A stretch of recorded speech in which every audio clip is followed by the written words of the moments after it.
வெற்றிவேல் முருகனுக்கு அரோகரா. சைராம் வணக்கம். நாம் இன்றைய வீடியோ பதிவில் பழனியில் செய்ய இருக்கக்கூடிய வேல்மாறல் பூஜை பற்றிய தகவல்கள் கூடிய ஒரு வீடியோ பதிவாக தான் இந்த பதிவானது அமைஞ்சிருக்கு. கண்டிப்பாக உங்களுக்கு பயனுள்ளதாக இருக்கும். பதிவானதை முழுமையாக பாருங்கள். இந்த தகவல் இன்னும் பல பேருக்கு சென்றடையணும் அப்படின்னா லைக் பண்ணி தெரிஞ்சவங்களுக்கு ஷேர் பண்ணுங்கள். நாம் எல்லாம் சாய் செயல் சேனல் சார்பாக 11வது முறையாக வேல்மாறல் பூஜை பழனியில் தாங்க நடத்த போகிறோம். என்னைக்கு நடைபெற போகுது அப்படின்னா மே மாதம் 24ஆம் தேதி ஞாயிற்றுக்கிழமையில தான் வந்து இந்த பூஜையானது வச்சிருக்கிறோம். பூஜை நடைபெறும் இடம் வந்து பார்த்தீங்கன்னா திரு ஆவினன். மலைக்கு மேலே போகணும்னு அவசியம் இல்லைங்க, மலைக்கு கீழே தான், அதாவது அடிவாரத்திலே வந்து திரு ஆவினன்கோடி கோவிலுக்கு பக்கத்தில் மயில் மண்டபம் என்ற இடத்துல தான் இந்த பூஜையானது நடைபெற உள்ளது.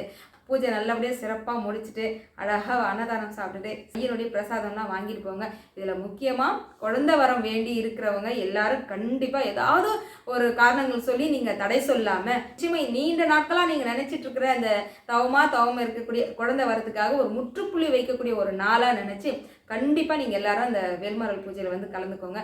கலசமான சிறப்பான பூஜைகளோடு வைக்கப்பட்டு நம்ம அது முருகனோட அருளால் யாருக்கு போய் சேரப்போகுதுன்றதை நம்ம பார்க்க போகிறோம். அது மட்டும் இல்லை, பழனிக்கு செல்லக்கூடிய பஸ் வசதியுமே வந்து செய்து தரப்படும். ஏன்னா இப்போது ஒரு சிலர்லாம் நாங்கள் வந்து தனியாக இருக்கிறோங்க, எப்படி வரணும்னு தெரியல அப்படின்னு சொல்லி விசாரிப்பாக கஷ்டப்பட்டுட்டு இருந்தாங்க. அதனால இப்போது வண்டலூர்லேருந்து பழனிக்கு போகிறதுக்கு உண்டான பஸ் வசதி, அதாவது போயிட்டு திருப்பி கூப்பிட்டு வந்து வண்டலூர்லேயே வந்து விட்டுருவாங்க. நிறைய மக்கள் வந்து கோரிக்கை கொடுத்துருந்தாங்க, ஒரு வண்டி ஏற்பாடு பண்ணால் அது மூலயமா வந்துடுவோமா அப்படின்னாங்க. அதனால தாங்க இந்த முறை வந்து வேனாக இல்லாமல் பஸ் வந்து ஏற்பாடு பண்ணியிருக்கிறோம். சீட்டானது எல்லாமே இந்த மாதிரி தான் இருக்கும். இந்த வண்டி எங்கேருந்து என்னைக்கு கிளம்ப போகுது அப்படின்னா சனிக்கிழமை இரவு வண்டலூர்லேருந்து கிளம்புதுங்க. யார் யார் எங்கே இருக்கீங்கன்றதை பொறுத்து நீங்கள் வண்டலூர் வந்துட்டிங்கன்னா அங்கேருந்து வண்டி கிளம்பி மறுநாள் ஞாயிற்றுக்கிழமை காலையில் வந்து பழனி வந்து நம்ம ரீச் ஆகிடலாம். அதுக்கப்புறம் பூஜையெல்லாம் முடிச்சுட்டு அன்று இரவு வந்து கிளம்புற மாதிரி இருக்கும். முன்பதிவு மிக மிக அவசியம். எந்த அளவுக்கு முன்பதிவு பொறுத்து உங்களுக்கு சீட்டானது வழங்கப்படும். இந்த கீழே உங்களுக்கு நம்பர் கொடுத்துருக்கல, இந்த நம்பருக்கு நீங்கள் கான்டாக்ட் பண்ணி உங்களுடைய வருகையை வந்து நீங்கள் தெரிவிச்சுக்கோங்க. அந்த நம்பருக்கே நீங்கள் ஜிபே பண்ணுற மாதிரி வரும். ஒரு ஆளுக்கு 1100 ரூபாங்க.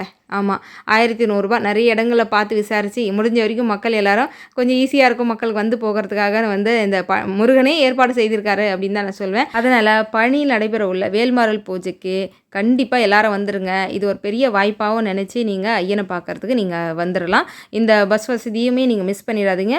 சொன்னது போல தாங்க முதல் பதிவாக நீங்கள் யார் யாரெல்லாம் பண்ணுறீங்க அதுக்கேற்ற மாதிரி தான் உங்களுக்கு சீட்டானது வழங்கப்படும்ன்றதையும் நான் தெரிவிச்சுக்கிறேன். சரி, இன்னொரு விஷயம் வந்து என்னென்னா, பழனி மலையில் நம்ம வேல்மாறல் பூஜை செய்கிறோம். சரி, நம்ம பழனி ஆண்டி இல்லைன்னா எப்படி? அதாவது நம்ம பழனி ஆண்டவர் சிலை வந்து ஒரு சிலர் இன்னும் வாங்காமல் இருக்கிறீங்க, உங்களுக்கு தேவைப்படுது, அதாவது ரொம்ப நாளாக வாங்கணும்னு நினச்சிக்கிட்டே இருக்கேன் அப்படின்னு நினைக்கிறீங்கன்னா இது ஒரு ரொம்ப அரிதான ஒரு வாய்ப்பு. ஏன்னா பழனி ஆண்டி சிலை வந்து நம்ம வேல்மாறல் பூஜை பழனியில் செய்கிறோம் இல்லையா, அங்கேயே வைத்து பூஜை செய்து அங்கேருந்தே நீங்கள் பூஜைக்கு வரீங்கன்னா உங்கள் கையாலே நீங்கள் பழனியாண்டியை வந்து கூப்பிட்டு போயிடலாம் அப்படின்றத வந்து தெரிவிச்சேன். ஆனால் இதுவுமே முன்பதிவு மிக மிக அவசியம். ஆமாங்க, அதாவது பழனி ஆண்டவருடைய விவரம் அப்படின்னா 6 இன்ச்சுக்குள்ளே இருப்பார். கற்சிலைங்க இது, அதாவது கல்லால் செய்யப்பட்ட சிலை தான். நீங்கள் நல்லா அபிஷேகம் செய்யலாம், எந்த விதமான பிரச்சனையும் எதுவுமே வராது. இது வரைக்கும் நம்ம இந்த பழனி ஆண்டவரில் நம்ம ஆர்டர் போட்டு பூஜையில் வச்சு வேல்மாறல் பூஜையில் வச்சு எல்லார் வீட்டுக்கும் போயிட்டாங்க. பிள்ளையார் உள்பட போயாச்சு. பழனி ஆண்டவர் ஒவ்வொரு வீட்லேயுமே ஒவ்வொரு அற்புதங்கள் நிகழ்த்திட்டு இருக்காரு. ஒரு மிகப்பெரிய ஒரு அற்புதம் நிகழ்த்தியிருக்காது. சொல்கிறதுக்கு தான் எனக்கு நேரம் இல்லாமல் இருக்குது. அதனால் உங்களுக்கு விருப்பம் ரொம்ப நாளாக வாங்கணும்னு நினச்சிக்கிட்டு இருக்கிறவங்க இது ஒரு அரிய வாய்ப்பு. ஏன்னா நம்ம பழனியில் செய்யக்கூடிய வேல்மாறல் பூஜையில் வைத்தே உங்களுக்கு வந்து கொடுக்கப்படும்ன்றதை நான் தெரிவிச்சுக்கிறேன். அதனால் முன்பதிவு மிக மிக அவசியங்க. நீங்கள் அதாவது நீங்கள் ஆர்டர் கொடுத்தா மட்டும்தான் நான் ஆர்டர் எடுத்து சிலை செய்து அதுக்கப்புறம் பூஜைக்கு வர வச்சு உங்களுக்கு கொடுக்க முடியும். அதனால் கீழே இருக்கக்கூடிய இந்த நம்பருக்கு நீங்கள் எல்லோரும் முன்பதிவு பண்ணிக்கோங்க அப்படின்றத நான் தெரிவிச்சுக்கிறேன். நம்ம இப்போ அழகான ஒரு இடம் வந்து தேர்ந்தெடுத்து பூஜை செய்கிறன்றது மிகப்பெரிய ஒரு வாய்ப்பு.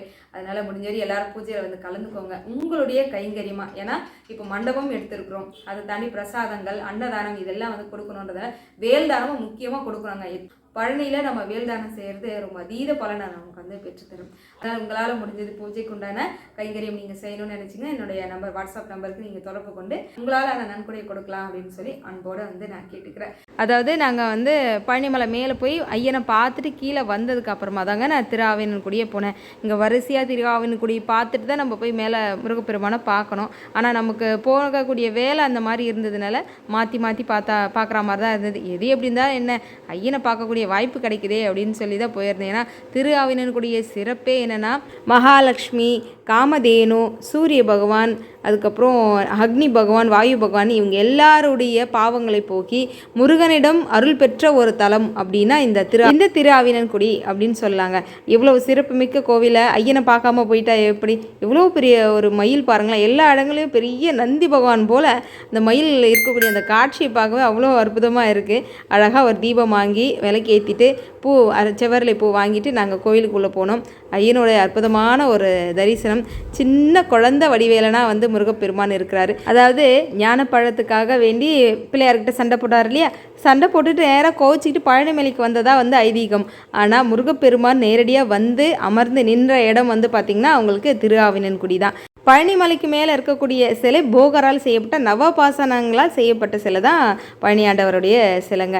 ரொம்ப ரொம்ப சிறப்புகள் இருக்குது. கண்டிப்பாக நம்ம வேல்மாறல் பூஜை நடைபெறும் போது உங்களுக்கு எல்லாமே நான் சொல்கிறேன். இப்போ என்ன சொல்லிக்கிட்டு இருக்கேன் அப்படின்னா, அழகாக பழனிமலையை தரிசனம் முடிச்சிட்டோம். இப்போ நான் திருச்செந்தூர் போக போகிறேன்னு சொல்கிறேன். அது மட்டும் இல்லை, எல்லா கோவிலையும் கொடுக்கக்கூடிய விபூதியெல்லாம் அழகாக பாருங்கள் ஒரு டப்பாவில் போட்டு எடுத்துக்கிட்டு கிளம்பிட்டேன். அதாவது பழனிமலை முருகப்பெருமானுக்கு ஒரு பாய் சொல்லிட்டு இப்போ திருச்செந்தூர் கிளம்பிட்டோம். திருச்செந்தூரில் ஐயனுடைய அற்புதமான தரிசனம் ஒன்றா ரெண்டா எவ்வளோ அற்புதங்கள், குருவுடைய தரிசனம் அப்படின்னு உங்களுக்காக காத்துட்ருக்கு. அடுத்த பதிவில் நான் உங்களை சந்திக்கிறேன். வெற்றிவேல் முருகனுக்கு அரோகரா. சத்தியமாவது சரவணபவே. ஓம் சாய்ராம்.